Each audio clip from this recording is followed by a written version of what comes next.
না, আপনারা আপনাদের মতো করে বলবেন, কিন্তু আমি মনে করি আমি কারো কাছে কম্প্রোমাইজ করি না, অন্যায়ের সঙ্গে আপোষ করি না। পাশাপাশি আমিও একটা মানুষ হিসাবে মানুষের সঙ্গে চলাফেরার ক্ষেত্রে তাদের সঙ্গে যে যোগাযোগ, নিবিড় সম্পর্ক, সেই সম্পর্কটাকে এখনও খুব একবারে সুন্দরভাবে চালিয়ে যাচ্ছি।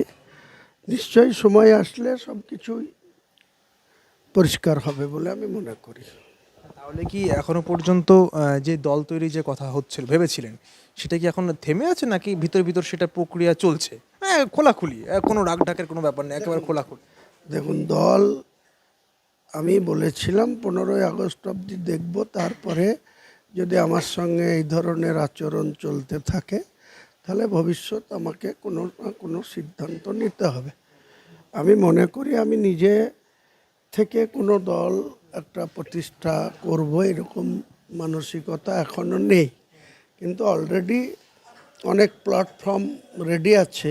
যে প্ল্যাটফর্ম প্রয়োজন হলেই সেই প্ল্যাটফর্মে দাঁড়িয়ে বক্তৃতা করা যায়, সেই প্ল্যাটফর্মে দাঁড়িয়ে ইলেকশন কমিশনের বিজ্ঞপ্তিকে মান্যতা দিয়ে কন্টেস্ট করা যায়, সেরকম প্ল্যাটফর্ম প্রস্তুত আছে।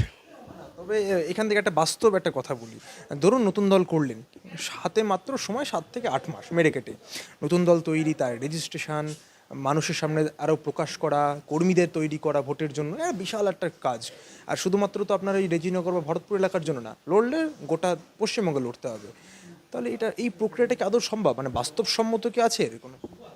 বললাম তো আপনাকে যে সব কিছু ক্ষেত্র প্রস্তুত আছে। রেজিস্ট্রেশন কথা বলছেন, রেজিস্ট্রেশন, ইলেকশন কমিশনের যে সমস্ত গাইডলাইন, সব কিছু ময়দান প্রস্তুত আছে, ক্ষেত্র প্রস্তুত আছে। সময় আসলেই যদি প্রয়োজনীয়তা দেখা দেয় তখন আমি গোটা রাজ্যব্যাপীর কথা বলতে পারছি না। আমি আগেও বলেছি, টার্গেট বেঁধে দিয়েছি 50,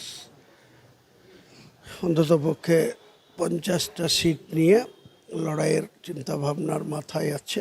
সেটা নিশ্চয়ই সময় আসলে, যদি আমাদের ন্যূনতম সম্মানে আঘাত করা হয় বা যেটা হচ্ছে সেই জিনিস চলতে থাকে, তাহলে তো নিশ্চয়ই সময় আসলে যেটা ক্ষেত্র তৈরি হয়ে আছে, ময়দান তৈরি হয়ে আছে, প্ল্যাটফর্ম তৈরি হয়ে আছে, সেই প্ল্যাটফর্মে দাঁড়িয়েই সেই লড়াইটা করা হবে।